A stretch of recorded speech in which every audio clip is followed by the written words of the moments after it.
Meu querido irmão, a paz do Senhor, mais uma vez seja muito bem-vindo a mais uma aula da nossa Escola Bíblica Dominical. Eu sou o evangelista Elielso, superintendente da Escola Dominical aqui da IAD Glória. Está aqui comigo o evangelista Fernando, mais uma semana, mais uma aula da Escola Dominical. Paz do Senhor, evangelista Fernando. Paz do Senhor, evangelista Elielso, saúde com a paz do Senhor também todos os amados. Estamos alegres e desejamos contribuir com o aprendizado dos irmãos. Amém? Excelente. Então, mais uma vez, bem-vindo à nossa aula da Escola Dominical. Essa semana nós vamos ter a nossa aula com o tema Paulo e o seu amor pela igreja. É a lição de número 10, dando continuidade, à nossa sequência de lições da Escola Bíblica Dominical. Antes, se você já foi inscrito no canal da IAD Glória, eu quero pedir que você compartilhe o link dessa aula com alguém, Clica aqui embaixo em compartilhar, manda no WhatsApp, manda em outros canais aí que você tenha, no Instagram, o que quer que seja, para que mais pessoas possam ser alcançadas pelo conhecimento da palavra. Se você não é ainda inscrito no canal da IAD Glória, eu quero lhe convidar a se inscrever aqui embaixo, tá bom? É ativar o sininho, porque toda vez que a gente lançar um vídeo novo no canal, você vai ser alcançado, por mais uma aula, um conteúdo aqui da IAD Glória, tá bom? Então, seja muito bem-vindo à nossa aula. Paulo e seu amor pela igreja. Eu quero fazer a leitura do textuário, que está em 2 Coríntios, capítulo 5, versículo 14, a parte A do versículo. Porque o amor de Cristo nos constrange. Verdade prática da nossa lição. O amor cristão não é um sentimento egoísta, mas o sacrifício dos próprios desejos para o bem dos outros. Essa é a verdade prática da nossa lição. Então, dentre outras coisas, nós vamos estar falando sobre o amor, Vai ser um tema recorrente aqui na nossa lição, mas não o amor como um sentimento abstrato. Um amor como algo que é demonstrado com ações concretas, práticas, verdadeiras no nosso dia a dia. Vamos, obviamente, correlacionar isso com a igreja do Senhor. A leitura bíblica em classe, 1 Tessalonicenses, capítulo 1, versículo 1 ao 10, Evangelista Fernando. Amém. Diz assim a palavra do Senhor. Paulo e Silvano e Timóteo, a igreja dos Tessalonicenses, em Deus, o Pai, e no Senhor Jesus Cristo, graça e paz. Graça e paz tenhais de Deus, nosso Pai, e do Senhor Jesus Cristo. Sempre damos graças a Deus por vós todos, fazendo menção de vós em nossas orações, lembrando-nos sem cessar da obra da vossa fé, do trabalho do amor e da paciência da esperança em nosso Senhor Jesus Cristo, diante de nosso Deus e Pai. Sabendo, amados irmãos, que a vossa eleição é de Deus, porque o nosso Evangelho não foi a vós somente em palavras, mas também em poder e no Espírito Santo, em muita certeza, como bem sabeis, quais fomos entre vós por amor de vós. E vós fostes feitos nossos imitadores e do Senhor, recebendo a palavra em muita tribulação, com o gozo do Espírito Santo, de maneira que fostes exemplo para todos os fiéis na Macedônia e Acaia. Porque por vós soou a palavra do Senhor, não somente na Macedônia e Acaia, mas também em todos os lugares a vossa fé para com Deus se espalhou, de tal maneira que já dela não temos necessidade de falar coisa alguma. Porque eles mesmos anunciam de nós qual a entrada que tivemos para convosco, e como dos ídolos vos convertestes a Deus, para servir a Deus vivo e verdadeiro, e esperar dos céus o seu Filho, a quem ressuscitou dos mortos, a saber, Jesus, que nos livra da ira futura. Perfeito, esse é o texto da palavra de Deus, 1 Tessalonicenses, capítulo 1, versículo 1 ao 10. Nós temos 3 objetivos ao finalizar essa lição. Primeiro, destacar o amor de Paulo pela igreja. Segundo, relacionar o amor com a fé na igreja. São duas coisas que precisam andar junto, amor e fé dentro da igreja do Senhor.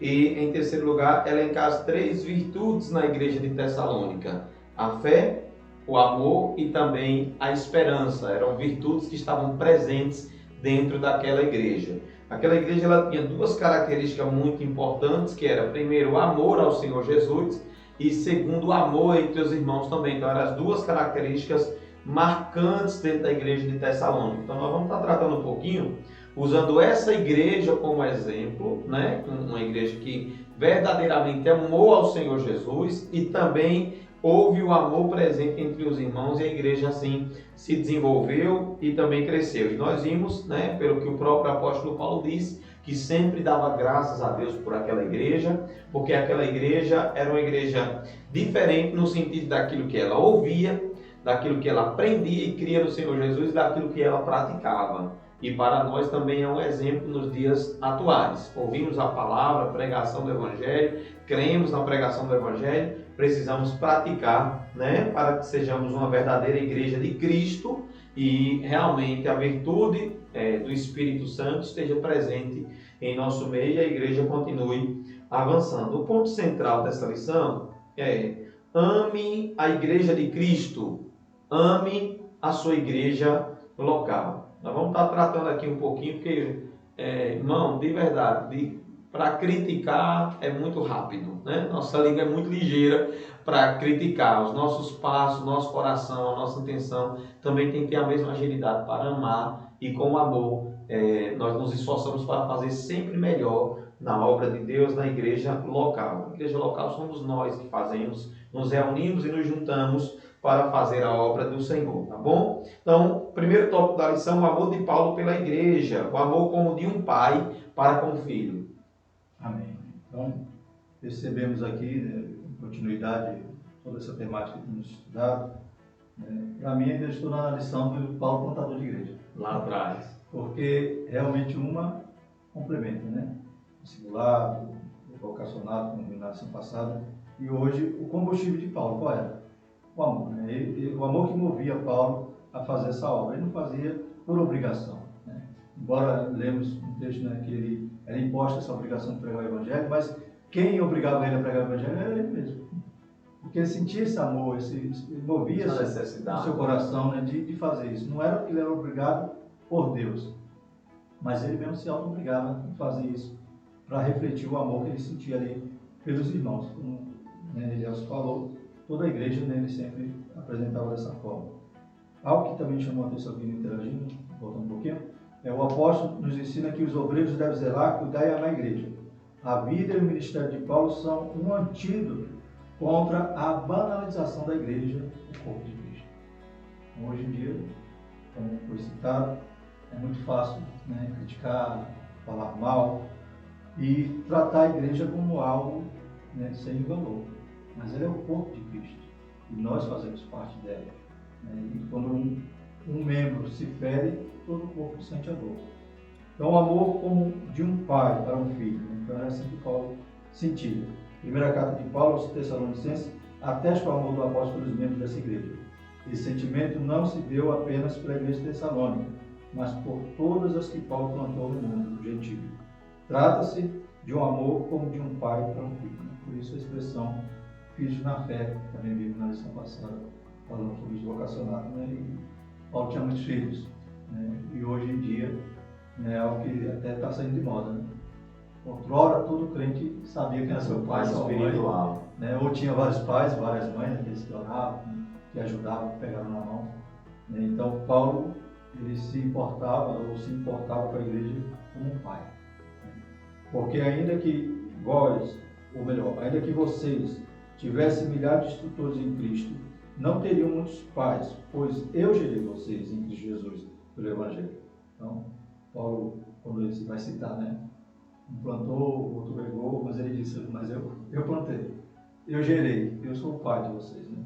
Então, Paulo tinha esse apego, né, pela igreja, ele sentia dores de parto para gerar Cristo naqueles novos convertidos.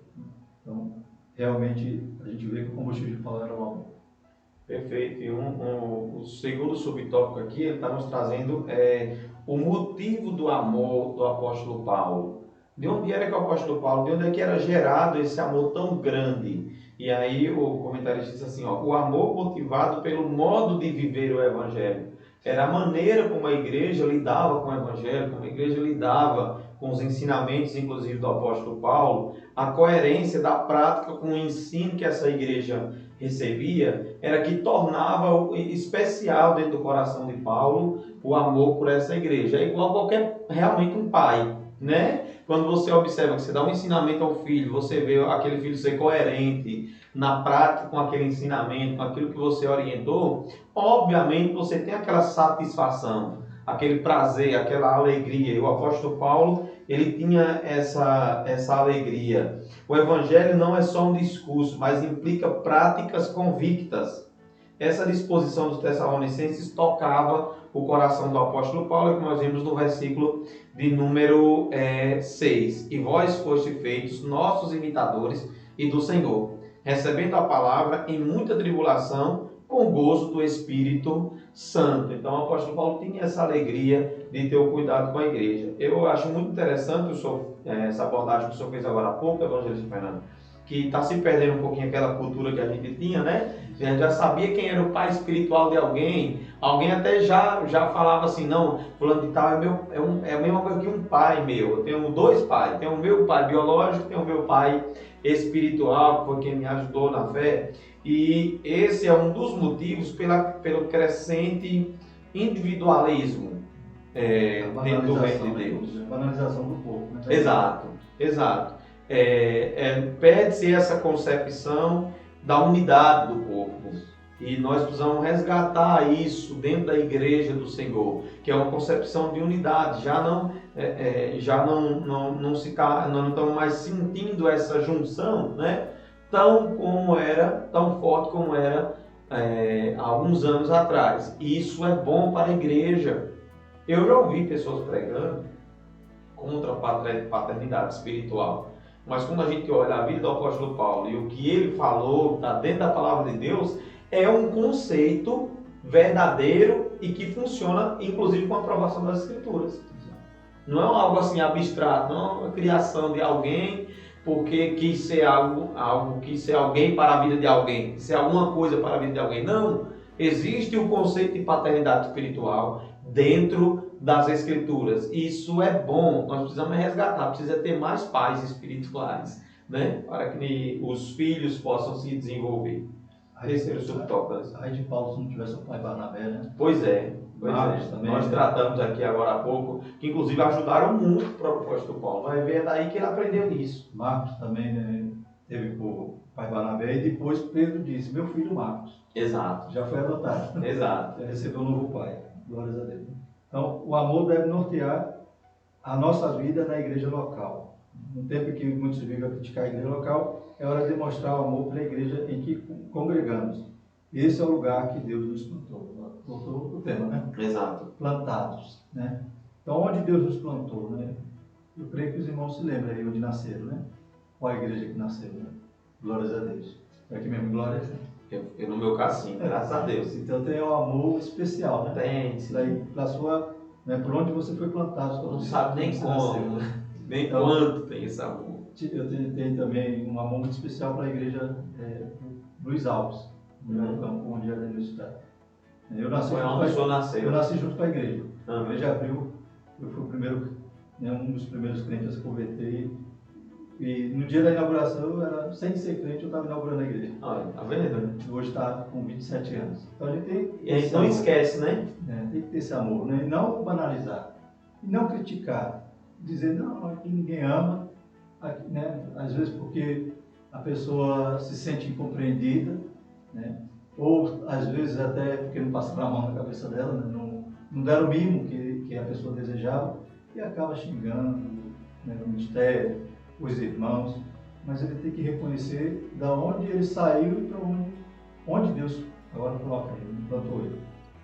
Então esse amor, ele tem que também estar, né, fazendo parte, né, dessa nossa comunhão como irmãos. Né? É claro que a igreja não é o templo feito pela mão dos homens, mas é os irmãos que estão ali comungando na mesma fé. O amor de Paulo pela igreja deve tocar o nosso coração e assim sermos encorajados a manifestá-lo na igreja local em que congregamos.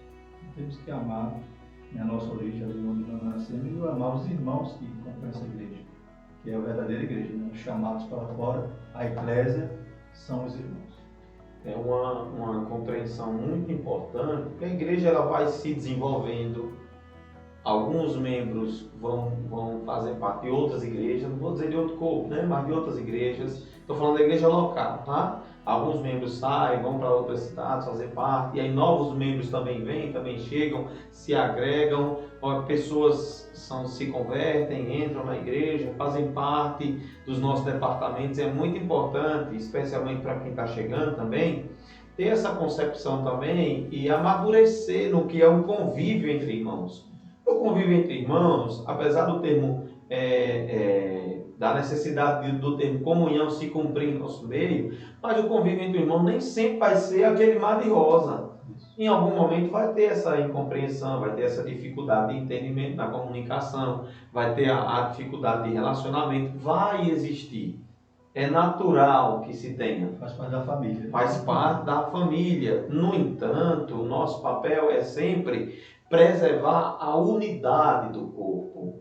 Então, é por isso que nos entristece muito quando a gente vê alguém tentando provocar a desintegração do corpo. Porque isso não leva a lugar nenhum. Um corpo ele só funciona se ele for bem integrado, se ele for unificado. A desunião, em momento nenhum, ela vai operar o trabalhar do Espírito Santo de Deus. Então, é muito importante que cada crente tenha no seu coração, especialmente participante da igreja local, tenha no seu coração que você é um promovedor dessa união.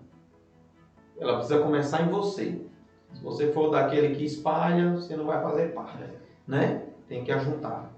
Glória a Deus por isso. Segundo tópico na lição: amor e fé na igreja. Amor, uma palavra proeminente nas cartas de Paulo. O apóstolo Paulo, ele já trata do amor em várias cartas. Até chegar, inclusive, lá em 1 Coríntios, capítulo 13, que é o texto áureo, né, sobre o amor. Só que o apóstolo Paulo, ele trata sobre o amor nas suas cartas, já trazendo essa concepção de amor direto do coração de Deus. Ele diz assim, em Romanos capítulo 5, versículo 8, ele escrevendo, diz assim: mas Deus prova o seu amor para conosco, em que Cristo morreu por nós, sendo nós ainda pecadores.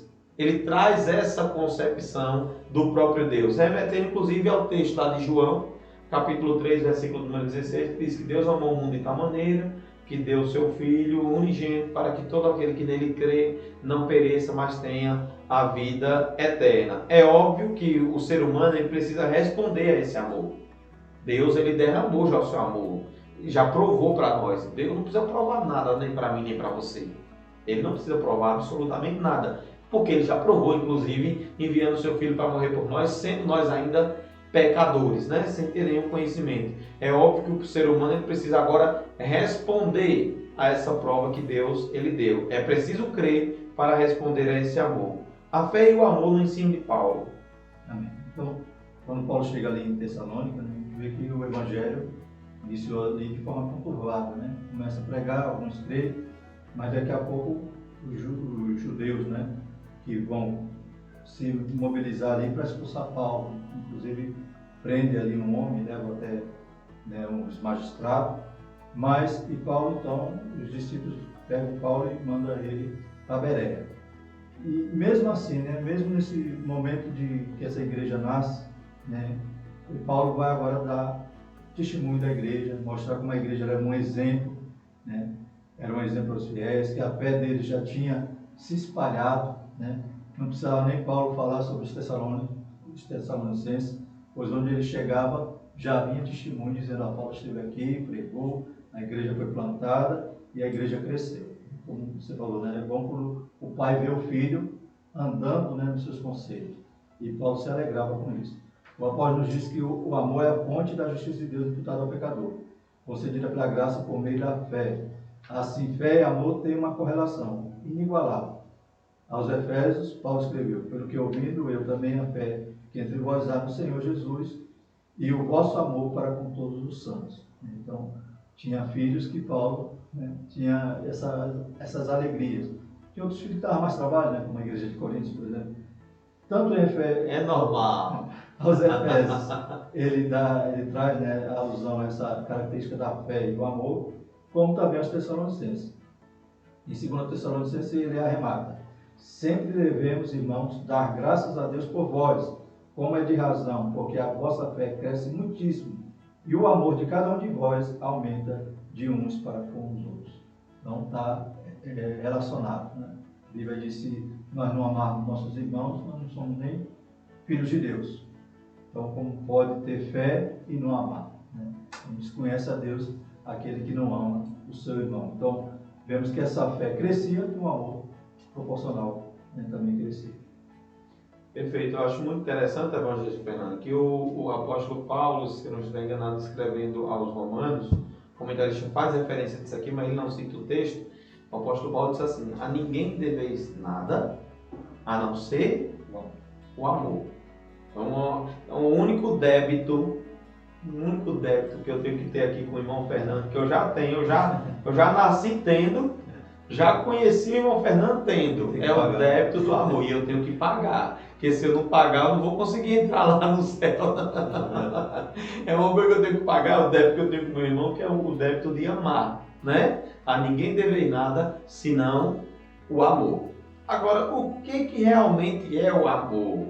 Para a gente entrar no próximo tópico, nós temos que fazer essa pergunta, porque nós estamos vivendo uma época em que o sentido de amor está muito distorcido. Até o comentarista disse aqui que a sociedade que nós estamos vivendo confunde amor com luxúria, né? Esse romantismo exacerbado, que prega um amor, né, sem correções, que prega um amor sem dificuldades, que prega um amor, como é que eu posso dizer, até irreal, né? Então, utópico, obrigado, foi essa palavra que eu procurei e não achei. Prega um amor utópico, algo que é inatingível, algo que não tem percalço no meio do caminho, e não é assim que a palavra de Deus nos ensina sobre o amor. É porque o amor, ele é uma resposta prática a tudo que a tudo e a todos que nós convivemos, que enfrentamos no nosso caminho. O amor é uma resposta prática. E aí o comentarista ele disse, o amor se manifesta na atitude concreta em relação ao outro. É na prática, é na ação, é no dia a dia que nós vamos conseguir provar esse amor. Num contexto em que nos acostumamos a denominar o amor como algo abstrato, é preciso mostrá-lo de maneira concreta no ambiente da igreja local. Vamos lá. O que é que ele cita aqui? Pastorear com fidelidade os crentes, suprir a necessidade de quem precisa, visitar os irmãos em suas enfermidades, orar uns pelos outros e tudo quanto se apresentar como oportunidade para amar, ou seja, para executar o amor. É na prática que eu demonstro esse amor, essa minha responsabilidade para com os irmãos e, obviamente, para com todos que estão ao nosso redor. E Paulo sabia transmitir, né? Ele gerou uma igreja que amava, porque ele dava o exemplo, né? Ele era o modelo. Então, voltando um pouquinho à questão de liderança, né? Exatamente isso que Paulo fazia. Ele não pregava e não vivia. Ele pregava e vivia, né? Demonstrava na prática. O apóstolo Paulo, escrevendo aos Romanos, capítulo 13, versículo de número 10, ele diz assim, o amor não faz mal ao próximo, de sorte que o cumprimento da lei é o amor. Olha que coisa interessante aqui.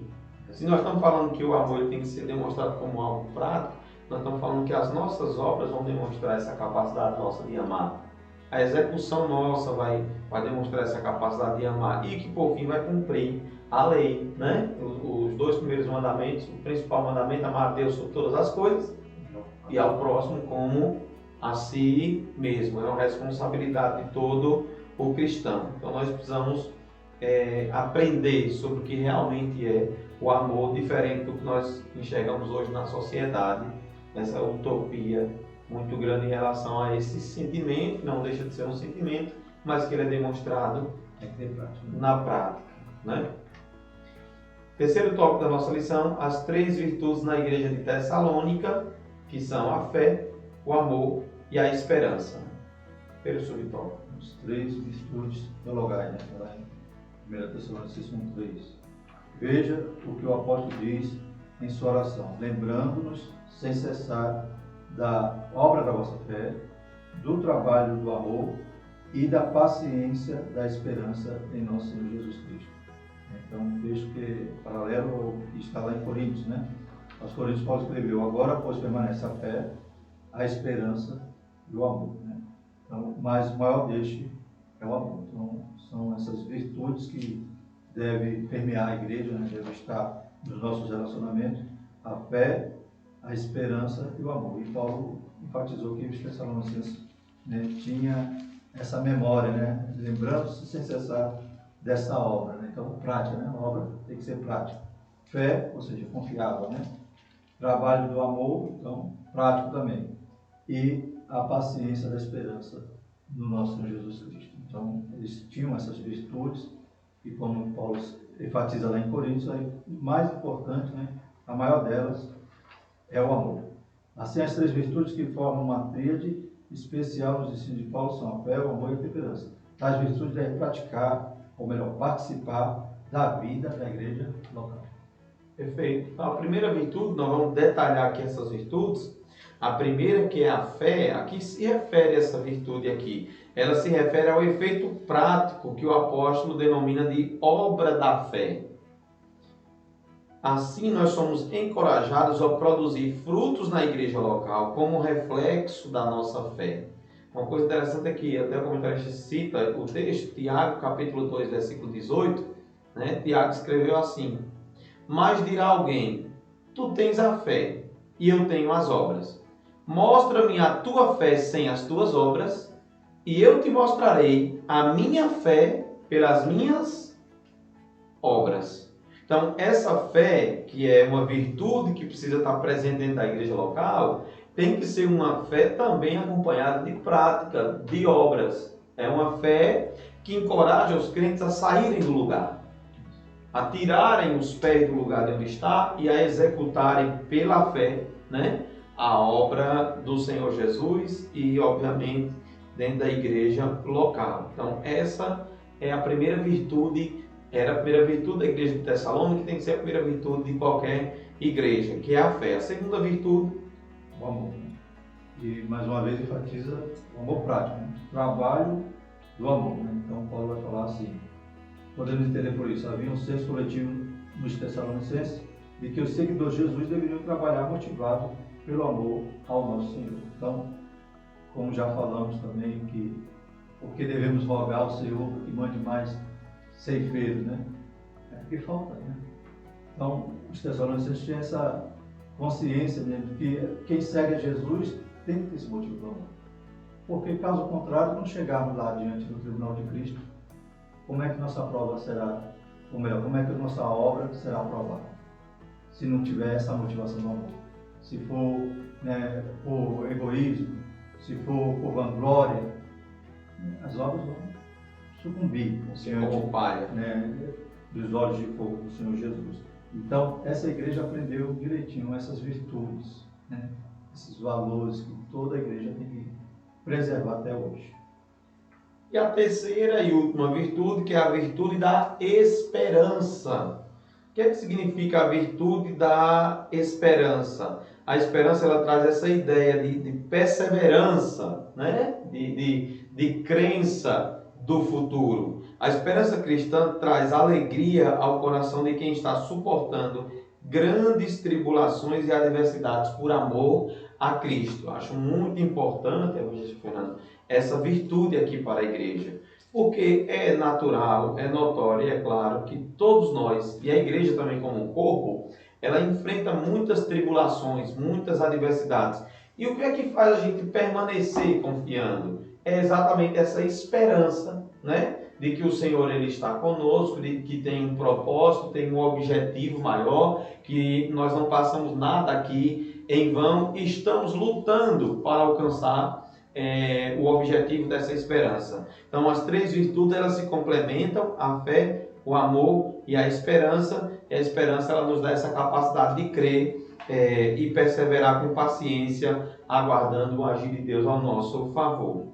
E aí eu queria pedir ao evangelista Fernando que o senhor fizesse aqui essa conclusão para a gente finalizar essa aula. Chama a atenção agora, você falou sobre esperança, que é futuro, né?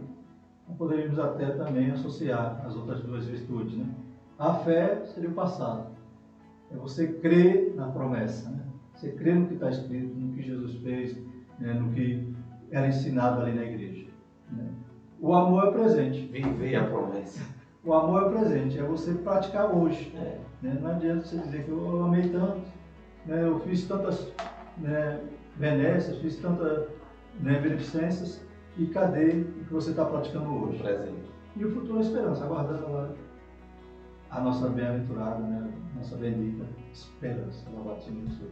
Então, por isso que o amor é o fundamental, é importante, porque é o presente.